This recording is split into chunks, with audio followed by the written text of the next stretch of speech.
ಕೋಲಾರದಲ್ಲಿ ನಡೀತಿದ್ದಂತಹ ಗೋಮಾಂಸ ಮಾರಾಟವನ್ನ ಬೆಳ್ಳಂಬೆಳಿಗ್ಗೆ ನಮ್ಮ ಪುನೀತ್ ಕೆರೆಹಳ್ಳಿ ಅವರು ಹೋಗಿ ಅದನ್ನ ತಡೆಯುವಂತ ಕೆಲಸವನ್ನ ಮಾಡಿದ್ದಾರೆ. ಬಹಿರಂಗವಾಗಿ ಇವರು ಯಾವ ರೀತಿ ಮಾರಾಟ ಮಾಡ್ತಿದ್ದಾರೆ, ಇವ್ರಿಗೆ ಬೆಂಬಲ ಎಲ್ಲಿ ಸಿಗ್ತಾ ಇದೆ? MLA, MP ಅವ ಕ್ಷೇತ್ರದಲ್ಲಿರುವಂತಹ ದೊಡ್ಡ ದೊಡ್ಡ ವ್ಯಕ್ತಿಗಳು ಇಂತಹ ವ್ಯಕ್ತಿಗಳಿಗೆ ಸಪೋರ್ಟ್ ಮಾಡಿದ್ರೆ ನಾವು ಇಂಥ ಜನಕ್ಕೆ ಸಪೋರ್ಟ್ ಮಾಡ್ತಾ ಇದೀವಿ. ಅದಕ್ಕೆ ಹೇಳೋದು, ನಮ್ಮ ಸಿಸ್ಟಮ್ನ ನಾವೇ ಬದಲಾಯಿಸಬೇಕು ಅಂತ ಹೇಳಿ.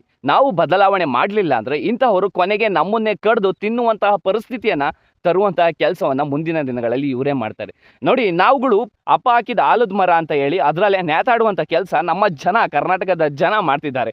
ನೋಡಿ, ಒಬ್ಬ ವ್ಯಕ್ತಿ MLA ಆಗಿ ಗೆದ್ದ ಅಂದ್ರೆ ಏನು ಮಾಡ್ದಲೇ ಇರಲಿ, ನೆಕ್ಸ್ಟ್ ಎಲೆಕ್ಷನ್ ಬಂದಾಗ ಅದೇ ವ್ಯಕ್ತಿಗೆ ವೋಟ್ ಹಾಕಿ ಗೆಲ್ಲಿಸ್ತೀರಾ. ಯಾಕೆ?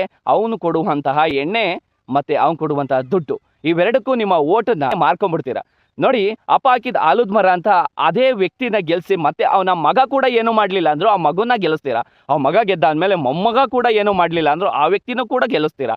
ಇದು ನೀವು ಫಸ್ಟು ಬದಲಾವಣೆ ತರಲೇಬೇಕು. ನೀವೆಲ್ಲ ಯಾವಾಗ ಬದಲಾವಣೆ ಆಗ್ತಿರೋ, ಹೊಸ ಸಿಸ್ಟಮ್ನ ಸೃಷ್ಟಿ ಮಾಡ್ತಿರೋ, ಆವಾಗ ಇಂತಹ ವ್ಯಕ್ತಿಗಳು ಇಂತಹ ಕೆಲಸ ಮಾಡೋಕ್ಕೆ ಹೆದರುತ್ತಾರೆ. ಫಸ್ಟು ನೀವು ಬದಲಾಗಿ ಇಂತಹ ಸರ್ಕಾರವನ್ನು ಅಥವಾ ಇಂತಹ ವ್ಯಕ್ತಿಗಳನ್ನ, ಆ ಕ್ಷೇತ್ರದಲ್ಲಿ ಇಂತಹ ಕೆಲಸ ಮಾಡೋಕ್ಕೆ ಯಾರ್ಯಾರೆಲ್ಲ MLA, MP, ರಾಜಕೀಯದವರು ಯಾರೇ ಆಗಿರಲಿ ಇಂತಹಕ್ಕೆ ಸಪೋರ್ಟ್ ಮಾಡ್ತೀರಾ, ಅಂತಹ ವ್ಯಕ್ತಿನ ಮುಂದೆ ಬರುವಂಥ ಎಲೆಕ್ಷನ್ಗಳಲ್ಲಿ ಇಂತಹ ವ್ಯಕ್ತಿಗಳಿಗೆ ವೋಟ್ ಮೂಲಕ ನೀವು ತೀರ್ಮಾನ ನೀಡಬೇಕಿದೆ. ನೀಡಲಿಲ್ಲ ಅಂದರೆ ಕೊನೆಗೆ ನಿಮ್ಮನ್ನೇ ಕಡ್ದು ತಿನ್ನುವಂಥ ಪರಿಸ್ಥಿತಿ ಮುಂದೆ ಎದುರಾಗೇ ಆಗುತ್ತೆ. ಇಂಥವಕ್ಕೆಲ್ಲ ಅನುಭವಿಸೋಕ್ಕೆ ನೀವು ರೆಡಿಯಾಗಿರಿ.